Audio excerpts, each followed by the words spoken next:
પાછળ વિષાદ હત્યાકાંડનો આરોપી ગણતરીના કલાકોમાં જેલના સળિયા પાછળ ડીવાયએસપી અને પીઆઈની ટીમે હત્યારા કમલેશને દબોચી લીધો। વિષાદ ગામે નજીવી બોલાચાલીમાં યુવકની કરપેણ હત્યા કરાતા કાયદો અને વ્યવસ્થાની સ્થિતિ સામે સવાલો ઊભા થયા હતા। પોલીસે આ પડકારને ઝીલી લઈ ગણતરીના કલાકોમાં જ વિષાદ હત્યાકાંડના મુખ્ય આરોપીને દબોચી લઈ જેલ ભેગો કર્યો છે।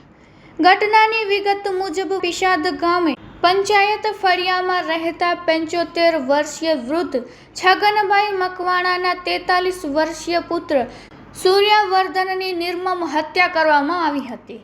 ગત રાત્રિના સુમાર મહાદેવ મંદિર નજીક સૂર્યવર્ધન અને કમલેશ મકવાણા વચ્ચે કોઈ કારણોસર શાબ્દિક બોલાચાલી થઈ હતી।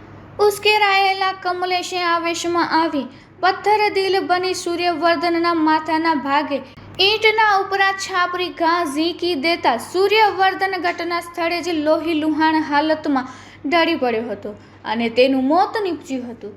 ઘટનાની ગંભીરતાને પારખી ડીવાયએસપી પીએલ ચૌધરી અને પીઆઈએચપી ગોહિલના નેતૃત્વમાં અલગ અલગ ટીમો બનાવી તપાસનો ધમધમાટ તેજ કરાયો હતો।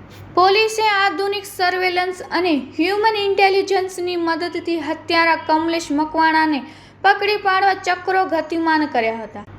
ગણતરીના કલાકોમાં જ તેને લોખંડી સકંજામાં લઈ જેલના સળિયા પાછળ ધકેલી દીધો। વિષાદના બનાવમાં ત્વરિત કાર્યવાહી કરી પોલીસે ગુનેગારોને સ્પષ્ટ ચેતવણી આપી છે કે કાયદો હાથમાં લેનાર કોઈ પણ તત્વને બક્ષવામાં આવશે નહીં।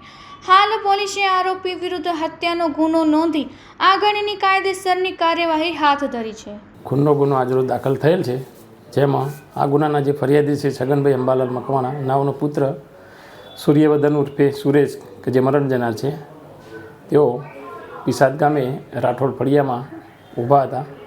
તે વખતે આ કામના જે તોમતદાર છે કમલેશભાઈ રમણભાઈ મકવાણા તેઓ આવતા તેઓએ ગાળો બોલતા આ જે તોમતદાર છે કમલેશભાઈ રમણભાઈ મકવાણા નાઓએ નીચે પડેલ ઈંટ લઈ આ જે મરણ જનાર છે એમના માથામાં મારતા તેમને ગંભીર ઈજાઓ થતાં ત્યાં એમનું મોત નીપજેલું હતું। એ બાબતનો ગુનો વાગરા પોલીસ સ્ટેશનમાં નોંધાયેલો છે અને ગુનાની તપાસ ચલાવી રહેલ છે અને આ ગુનામાં જે સંડોવાયેલ તોમતદાર છે પોલીસે તાત્કાલિક અટક કરેલ છે અને આગળની તપાસ તેઓ ચલાવી રહેલ છે।